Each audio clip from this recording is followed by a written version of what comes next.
বাকেরগঞ্জ উপজেলার কলসকাঠি ইউনিয়ন আইন আদালত ও জনস্বাস্থ্য তোয়াক্কা না করে নিজের অবৈধ স্টার ব্রিকফিল্ড টিকিয়ে রাখতে অভিনব প্রতারণার আশ্রয় নিয়েছেন জনৈক আবু সালেহ।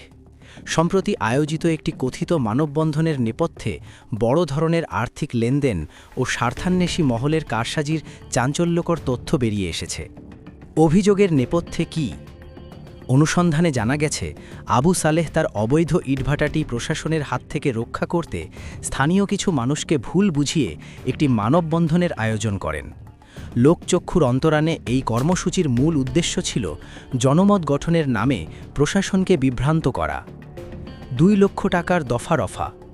সবচেয়ে ভয়াবহ তথ্যটি হল, এই মানববন্ধন আয়োজন এবং নদীতে পাইলিং দেওয়ার ভুয়ো প্রকল্প পাইয়ে দেওয়ার প্রতিশ্রুতি দিয়ে একটি প্রভাবশালী চক্র আবু সালেহের সাথে বড় অঙ্কের চুক্তিতে আবদ্ধ হয়েছে।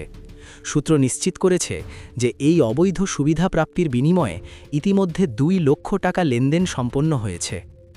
নদীতে পাইলিংয়ের মতো সরকারি প্রজেক্ট আনার নাম করে মোটা অঙ্কের টাকা হাতিয়ে নেওয়া এই চক্রটি মূলত অবৈধ ইটভাটাকে সুরক্ষা দেওয়ার ঢাল হিসেবে কাজ করছে। নাম প্রকাশে অনিচ্ছুক স্থানীয় এক বাসিন্দা। জনমনে ক্ষোভ।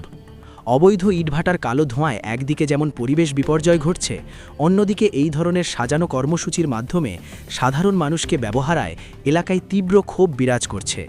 সচেতন মহলের দাবি, দ্রুত তদন্ত সাপেক্ষে আবু সালেহের অবৈধ ইটভাটা বন্ধ করা হোক এবং অর্থ লেনদেনে জড়িত চক্রটিকে আইনের আয়তায় আনা হোক।